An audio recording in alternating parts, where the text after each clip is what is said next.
नमस्कार, अभिवादन स्वीकार कीजिए राजेश्वरी सांकृत्यायन का। आज के स्पेशल रिपोर्ट में हम बात करेंगे भारत में पुलिस व्यवस्था में सुधार की, जिसमें पुलिस की समस्याओं व अपेक्षाओं के साथ साथ हमें कैसे पुलिस चाहिए। क्या हमें शासक की गुलाम पुलिस चाहिए या फिर आम जनता के दोस्त पुलिस चाहिए। भारत को अंग्रेजों की गुलामी की बेड़ी से आज़ाद हुए 75 वर्ष पूरे हो चुके हैं। देश इस गौरवशाली अवसर को अमृत महोत्सव के रूप में पूर्ण भव्यता के साथ मना रहा है। देश की आज़ादी के बाद भारत सरकार ने देशवासियों की मांग के अनुरूप समय समय पर विभिन्न मोर्चा पर सफलता के नित नए आयाम स्थापित करते हुए देश को विश्व गुरु बनाने के मार्ग पर अग्रसरित रखने का कार्य किया है। हालांकि 140 करोड़ की भारी भरकम जनसंख्या वाले भारत में संसाधनों की भारी कमी के चलते आज के समय में भी बहुत सारी ज्वलंत समस्याओं का अंबार लगा हुआ है। वैसे तो भारत सरकार व सिस्टम लगातार समस्याओं का समाधान जनहित एवं देश हित में निरंतर करती जा रही हैं, लेकिन फिर भी समस्याओं के समाधान की गति धीमी होने के चलते आज भी देश में बहुत सारे ऐसे मसले हैं जो कि आम जनमानस के लिए समस्या खड़ी करते रहते हैं। उनमें से ही एक समस्या देश में पुलिस व्यवस्था में सुधार व विभिन्न स्तर के सभी पुलिस कर्मियों की वर्षों से लंबित चली आ रही समस्याओं के समाधान की है। हालांकि देश में समय समय पर पुलिस व्यवस्था में सुधार के लिए व पुलिस कर्मियों की लंबित मांगों को पूरा करने के लिए चर्चा चलती रहती है, लेकिन अफसोस आज भी व्यवस्था में पूरी तरह से सुधार नहीं हो पाया है और लंबित मांगों का अभी भी अंबार लगा हुआ है। आज भी अधिकांश लोगों को लगता है पुलिस व्यवस्था में धरातल पर कोई विशेष बदलाव नहीं हुआ है। उन्हें लगता है कि वास्तव में जिस तरह के पुलिस में बड़े बदलाव की आवश्यकता है, उस बदलाव के नाम पर केवल खाना पूर्ति के लिए औपचारिकता निभाने से ज्यादा कुछ कार्य नहीं हो पा रहा है। जबकि आज भी देश में पुलिस बलों के हालात को देखें तो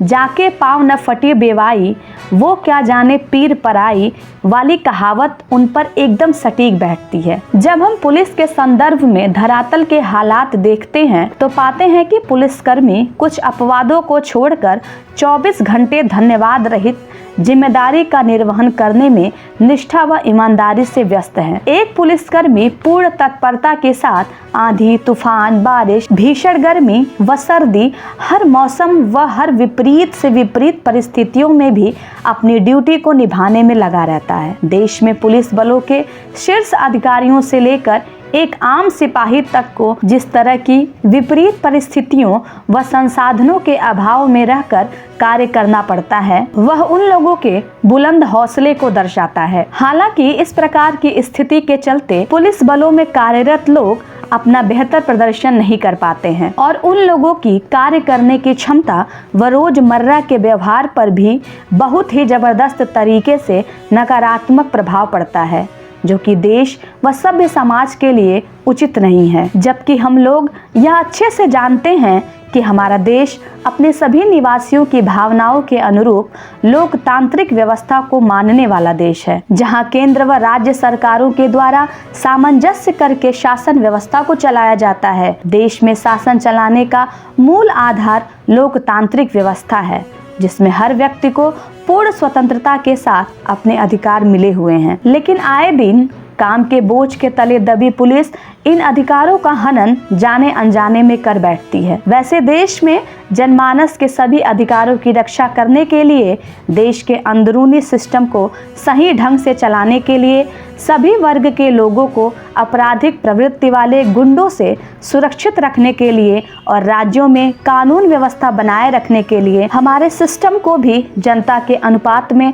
पर्याप्त पुलिस कर्मियों की आवश्यकता होती है, क्योंकि इन सभी पुलिस कर्मियों के ऊपर ही राज्यों में कानून व्यवस्था को पूर्ण नियंत्रण में रखते हुए अपने अपने क्षेत्रों में अपराध घटित होने से रोकना व समय समय पर क्षेत्र में घटित होने वाली विभिन्न प्रकार की आपराधिक घटनाओं की जांच करके न्यायालय के सामने मजबूत तरीके से सबूत रख करके अपराधी को सजा दिलवाने की बेहद महत्वपूर्ण जिम्मेदारी होती है। लेकिन अफसोस, देश में तय मापदंड के अनुसार जनता के अनुपात में पुलिस कर्मियों की उपलब्धता नहीं है। जिसके चलते सभी कार्य की गुणवत्ता प्रभावित होती है। हालांकि देश व समाज की बेहतरी के लिए यह बेहद जरूरी है कि पुलिस के लोगों का व्यवहार हर तरह की विकट से विकट परिस्थितियों में भी हमेशा खास व आम जनमानस के साथ मित्रवत और अच्छा रहे। लेकिन देश में पुलिस कर्मियों के काम के जबरदस्त बोझ में दबे हुए होने के चलते उनके पास उच्च गुणवत्ता पूर्ण ढंग से कार्य करने के लिए संसाधनों की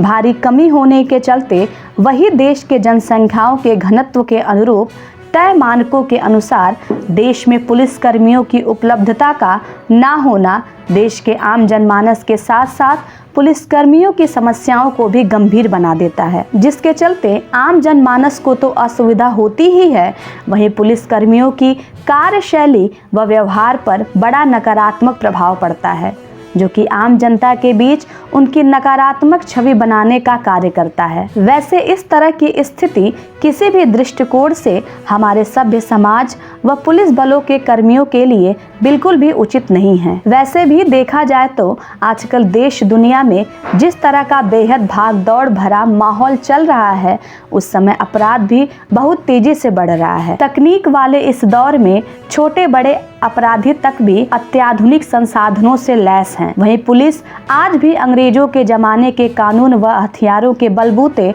अपराधियों से मुकाबला कर रही है, जो बिल्कुल भी ठीक नहीं है। आज के अत्याधुनिक युग में पुलिस बलों की कार्य प्रणाली में हर हाल में कर्तव्य निष्ठा, बेहतर चुस्ती फुर्ती, ईमानदारी, तेज तर्रार व्यवहार कुशलता, शालीनता, अत्याधुनिक हथियारों व तकनीक का ज्ञान, साइबर सुरक्षा का ज्ञान, वैज्ञानिक दृष्टिकोण के साथ जांच करने की क्षमता व बहुत तेजी के साथ तत्काल निर्णय लेने की क्षमता आदि का एक बहुत ही बेहतरीन आपसी तालमेल के साथ समावेश होना बेहद जरूरी है। लेकिन विचारणीय तथ्य यह है कि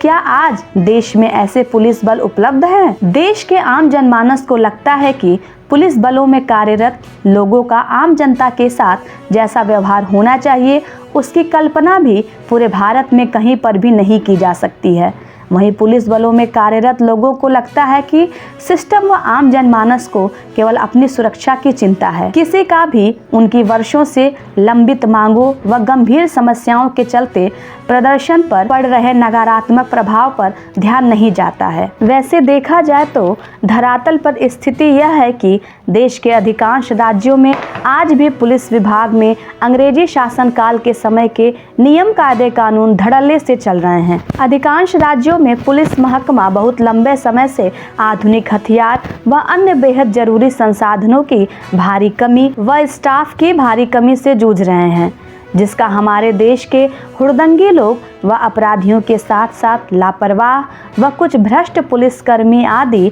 सभी पूरा लाभ उठाते हैं, जो किसी भी दृष्टिकोण से देश व सभ्य समाज के लिए ठीक नहीं है। देश के अलग अलग राज्यों की बात करें तो सभी में पुलिस बलों को या तो उनके राज्य के कानूनों और रेगुलेशनों द्वारा अभिशासित किया जाता है या फिर केंद्रीय कानून पुलिस एक्ट 1861 के आधार पर कानून बनाए गए हैं। हालांकि राज्यों के अपने पुलिस मैनुअल भी होते हैं, जिनमें इस बात का पूरा विवरण होता है कि राज्य पुलिस बल का संगठन किस प्रकार करेगा, उनकी देश व समाज के प्रति क्या भूमिकाएं और क्या जिम्मेदारियां होंगी। वैसे आज अधिकांश देशवासियों का मानना है कि समय के साथ देश में पुलिस बलों का धीरे धीरे कुछ तो आधुनिकीकरण हुआ है, लेकिन वह आज के समय की मांग के अनुसार पर्याप्त नहीं है। आज भी देश में पुलिस के पास पर्याप्त संसाधन व पुलिस बल उपलब्ध न होने के चलते उनके प्रदर्शन पर प्रभाव स्पष्ट रूप से देखा जा सकता है। इस तरह की हालत के चलते ही पुलिस बलों के कर्मियों के कार्य करने के तौर तरीके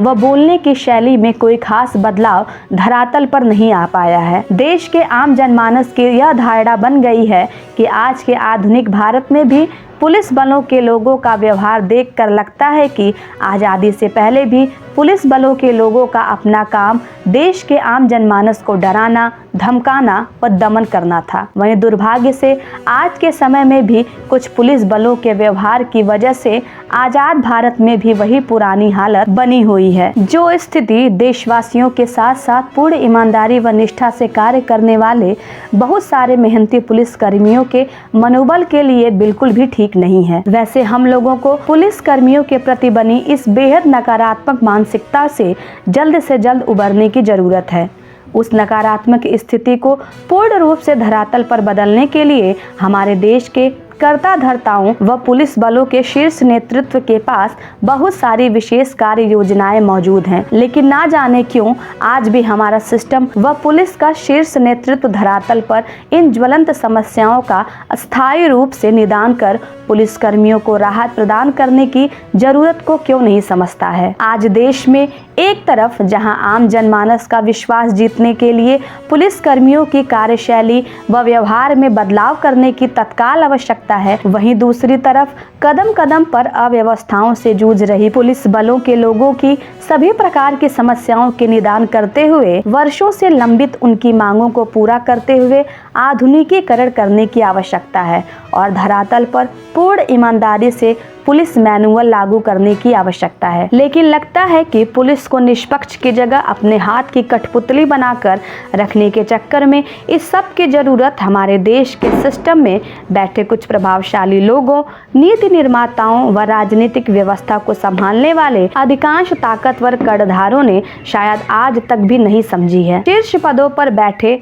लोगों को यह समझना होगा कि आज भी आम व्यक्ति जितना किसी अपराधी से डरता है उतना ही वह पुलिस से भी डरता है। देश में पुलिस अभी तक आजादी के 75 वर्ष बीतने के बाद भी आम जनमानस का विश्वास पूरी तरह से जीतने में कामयाब नहीं हो पाई है, जो स्थिति देश के आम जनमानस व स्वयं पुलिस बलों के लिए उचित नहीं है। इसलिए आज समय की जबरदस्त मांग है कि देश में वर्षों से लंबित पुलिस कर्मियों की मांगों व पुलिस सुधारों पर अब केवल बात बनाने की जगह हर हाल में धरातल पर अमल होना चाहिए। लेकिन बेहद कड़वी सच्चाई यही है कि अभी तक चंद बदलावों को छोड़कर अधिकतर पुलिस सुधार के लिए होने वाले कार्य केवल सिस्टम के कागजी स्तर तक ही सीमित होकर फाइलों में दबकर ही रह गए हैं, जो आम जनमानस व पुलिसकर्मी दोनों के लिए ही बिल्कुल भी उचित नहीं है। इसलिए समय रहते हुए हमारे देश के कर्ता धर्ताओं यानी नेताओं को यह समझने की आवश्यकता है कि लापरवाह व संसाधन विहीन अक्षम पुलिस तंत्र देशवासियों व आंतरिक सुरक्षा के लिए बड़ा खतरा है, जो किसी भी हाल में ठीक नहीं है। देश में पुलिस व्यवस्था को बेहतर करने के लिए आज निचले स्तर से लेकर शीर्ष स्तर तक भी बहुत बड़े पैमाने पर बदलाव करने की तत्काल आवश्यकता है। पुलिस कर्मियों के व्यवहार में सुधार करने के लिए हर स्तर पर उनकी सभी छोटी व बड़ी समस्याओं का विस्तृत अध्ययन करके उनके निराकरण करने के लिए तुरंत पहल करनी होगी, जिससे कि वह भविष्य में शांत चित्त के साथ पूरी निष्ठा व ईमानदारी के साथ अपनी ड्यूटी कर सके। पुलिस में सुधार करने के लिए राष्ट्रीय पुलिस आयोग की स्थापना वर्ष 1977 में कर दी गई थी। आयोग ने पुलिस में सुधार के लिए विभिन्न सिफारिश की थी, क्योंकि आयोग अच्छी तरह से जानता था कि सारी समस्याओं की केवल एक ही सबसे कारगर रामबाण दवा है, जो कि पुलिस बलों में आमूलचूल परिवर्तन करके बड़े पैमाने पर सुधार करने की है। हालांकि इस पर पिछले कई दशकों से लगातार बहस चल रही है, लेकिन अफसोस अभी तक भी धरातल पर कोई विशेष कारगर ठोस नतीजा नहीं निकला है। हालांकि सरकारों ने समय समय पर विभिन्न आयोगों के द्वारा की गई पुलिस सुधार की कुछ सिफारिशों पर विचार किया है, लेकिन देश में पुलिस सुधारों को लेकर चर्चा तो बहुत ज़्यादा होती रहती है, परंतु धरातल के हालात पर कभी भी कोई विशेष बड़े बदलाव नहीं किए गए हैं। वर्ष 1996 में पूर्व डीजीपी प्रकाश सिंह ने 1977 से 1981 के पुलिस आयोग की भुला दी गई सभी सुधार सिफारिशों को लेकर के सर्वोच्च न्यायालय का दरवाजा खटखटाया था, लेकिन फिर भी पुलिस कर्मियों के हालात में धरातल पर ज्यादा कुछ बदलाव नहीं हुआ था। एक बार तो स्थिति यहाँ तक बन गई थी कि सर्वोच्च न्यायालय ने भी एक याचिका की सुनवाई करते हुए कहा था कि पुलिस सुधार की दिशा और दशा अपने आप तय हो रही है, हमारी तो कोई सुनता ही नहीं। हालांकि सर्वोच्च न्यायालय ने प्रकाश सिंह और अन्य बनाम भारत संघ और अन्य के निर्णय में वर्ष 2006 में 7 महत्वपूर्ण निर्देश दिए थे, जो कि राज्य सुरक्षा आयोग का गठन, पुलिस महानिदेशक का कार्यकाल और चयन, क्षेत्र स्तर के अधिकारियों का न्यूनतम कार्यकाल, विवेचना का कानून और व्यवस्था से पृथकीकरण, पुलिस स्थापना बोर्ड, पुलिस शिकायत प्राधिकरण थे, लेकिन सर्वोच्च न्यायालय के उपरोक्त निर्देशों के संदर्भ में राज्यों और केंद्र शासित प्रदेशों के द्वारा अनुपालन की स्थिति का निम्न मात्रात्मक मूल्यांकन विकसित किया गया, जो यह रेखांकित करता है कि राज्यों व केंद्र शासित प्रदेशों ने या तो सर्वोच्च न्यायालय के उपरोक्त बेहद महत्वपूर्ण दिशा निर्देशों की विशेषताओं को सिरे से अस्वीकार कर दिया, अनदेखा कर दिया या फिर उन्हें बेहद कमजोर कर दिया, जो बिल्कुल भी उचित नहीं है। धरातल की स्थिति का आकलन करें तो आज के समय में भी देश के अधिकांश राज्यों में पुलिस जिस तरह से रोजमर्रा के कार्यों में भी राजनेताओं, अधिकारियों व अन्य प्रभावशाली लोगों की सिफारिशों का दबाव झेलती है, कहीं ना कहीं वह स्थिति निष्पक्ष व जल्द न्याय की प्रक्रिया को प्रभावित करती है। आज पुलिस में बहुत ज्यादा सिफारिशों व हस्तक्षेप के चलते कुछ कर्मियों को तो ऐसी आदत हो गई है कि वह बिना सिफारिश के कार्य करने के लिए बिल्कुल भी तैयार नहीं रहते हैं। हालांकि लोकतांत्रिक प्रणाली को मानने वाले हमारे देश में राजनीतिक सत्ता को किसी भी हाल में एक सिरे से नकार नहीं सकते हैं, लेकिन आज समय की मांग है कि देश में ऐसी पुलिस व्यवस्था बने कि अगर कोई भी शासन प्रशासन व राजनीतिक या अन्य प्रभावशाली व्यक्ति पुलिस पर किसी भी प्रकार की अनुचित दबाव डालकर गलत कार्य करने वाले का सहयोग करने के लिए कहता है तो पुलिस को उसकी बात को बिल्कुल भी नहीं सुनना चाहिए और पूरी ईमानदारी से कानून के मुताबिक कार्य करना चाहिए। आज हमारे देश के आम जनमानस को एक ऐसी पुलिस व्यवस्था चाहिए जिसका लोगों के बीच भय की जगह दिल से मान सम्मान हो। इसके लिए हमारे देश के सिस्टम को पुलिस कर्मियों की सभी समस्याओं का समाधान करके पुलिस को नागरिक संवेदी बनाने का कार्य तेजी से करना होगा। वैसे आज देश में पुलिस बलों में सुधार के लिए बहुत जरूरी है कि हम पुलिस कर्मियों के रोजमर्रा के दुख दर्दों व उनके वर्षों से लंबित सभी मांगों को विस्तार पूर्वक समझकर उनकी सभी समस्याओं का जल्द से जल्द धरातल पर स्थायी निदान करें, तभी भविष्य में अपना श्रेष्ठ प्रदर्शन कर सकते हैं। इसके लिए आज सबसे पहले तो पुलिस बलों में दशकों से चली आ रही नियुक्ति प्रक्रिया में पूर्ण रूप से बदलाव करने की तत्काल आवश्यकता होगी। सभी पुलिस कर्मियों की नियुक्ति की प्रक्रिया भ्रष्टाचार से मुक्त होगी। खास तौर पर एक सिपाही से लेकर सब इंस्पेक्टर तक की नियुक्ति आज के आधुनिक काल में भ्रष्टाचार के चलते किसी भी काम की नहीं रह पाती है। इस स्थिति को रोकना होगा। वैसे भी आज की मौजूदा चयन प्रक्रिया में प्रशिक्षु पुलिस कर्मियों का प्रशिक्षण के दौरान पूरा ध्यान शारीरिक शक्ति को बढ़ाने में तो दिया जाता है, लेकिन उनको आज के समय के हिसाब से ना तो नियम कायदे कानून का ज्ञान दिया जाता, ना ही अपराध विज्ञान की विभिन्न बारीकियों से अवगत कराया जाता, ना ही अत्याधुनिक फॉरेंसिक विज्ञान पढ़ाया जाता, ना ही साइबर अपराध के बारे में बताया जाता, ना ही वित्तीय धोखाधड़ी व घटना स्थल से सबूतों का संकलन और उचित प्रबंधन का विस्तृत ज्ञान दिया जाता, ना ही अपराधियों को हर हाल में सजा दिलवाने वाली निष्पक्ष जांच रिपोर्ट कैसे बने वह बताया जाता है, ना ही दुर्घटना में घायल के जीवन को बचाने के लिए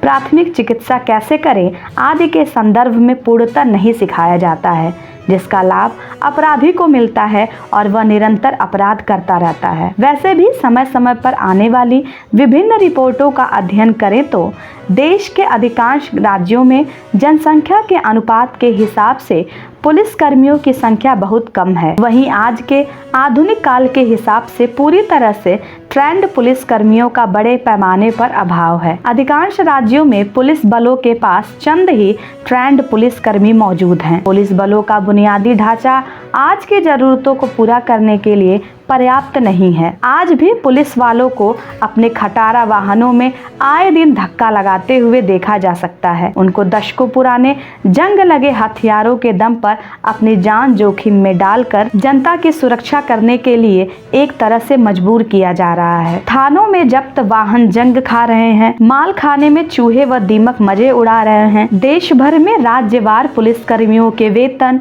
विभिन्न भत्तों व पेंशन में भारी असमानता है। यहाँ तक कि सूत्रों के अनुसार धरातल का बेहद कड़वा सत्य यह है कि चौकी, थाने, वीवीआईपी ड्यूटी व पेट्रोलिंग वाहन बेहद आवश्यक कार्य करने के लिए भी वाहनों के पर्याप्त मात्रा में डीजल व पेट्रोल के खर्चों के एक बड़े हिस्से का भी पुलिस कर्मियों को स्वयं ही जुगाड़ करना पड़ता है। चौकी व थानों के रोजमर्रा के विभिन्न खर्चों व चंद राजनेताओं और चंद शीर्ष अधिकारियों की अवैध मांगों की पूर्ति के लिए पुलिसकर्मियों को मजबूरन भ्रष्टाचार में लिप्त होना पड़ता है, जो सरासर गलत है। देश में पुलिसकर्मियों के लिए सुविधाओं का आलम यह है कि अधिकांश राज्यों में पुलिसकर्मियों के पास रहने के लिए पर्याप्त संख्या में सरकारी आवास तक नहीं है। सभी को सरकारी आवास की सुविधा मुहैया कराई जाए, पुलिसकर्मियों की यह वर्षों से पुरानी मांग ना जाने कब पूरी होगी। अधिकांश राज्यों के पुलिस